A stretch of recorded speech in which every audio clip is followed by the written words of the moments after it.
I've gotten some emails from some students and some blog readers about being stuck. What does that mean? That term gets thrown around a lot. People think they have it. Some people think just because they're hitting it right, they're stuck.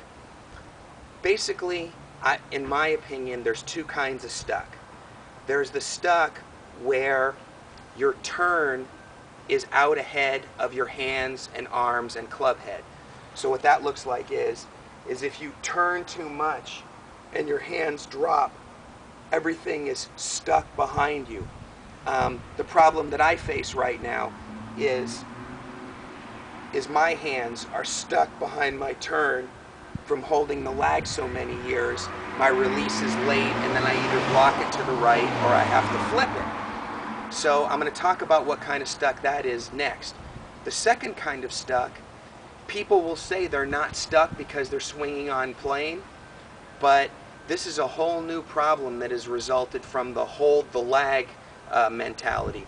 What happens is you can be perfectly on plane, but if you go wide to narrow and your hands get in too close to your body, they can be right out in front of your turn and on plane, but you're too narrow coming into the ball, and that's also being stuck. So to fix that one, you just need to release properly. That gradual release I've talked about from the top, that will get that narrow stuck undone. And maybe setting your hands, letting your hands set properly instead of going low and slow or widening the arc. All of those things will make you narrow it on the way down, or like I said before, trying to increase the lag or hold the lag. That will get your hands too close to your body, too narrow angle of attack to the ball, and that will get you stuck. So now I'm going to get back to the stuck I was talking about before, where your hands, your arms, the club, any or all of those things are stuck behind the turn of your body.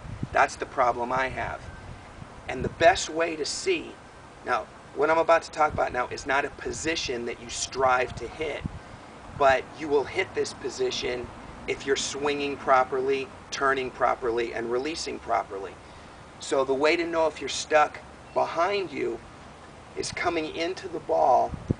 You want the butt, if you drew a straight line down the shaft through the butt of the club, you want that pointing at the golf ball, okay? If you're over the top or steep, the butt will point inside the golf ball. If your release is too late, or you're stuck, or your hands have dropped, any one of those things, the butt is going to be pointed outside the golf ball. So this is more of a diagnostic test to see if you're stuck. And I have another video that was entitled "Keeping Your Hands Out in Front of You Part 2." That talks about a lot of things about how to get you unstuck and the club out from behind you. But this diagnostic tool to see if you're stuck or not is coming into the ball.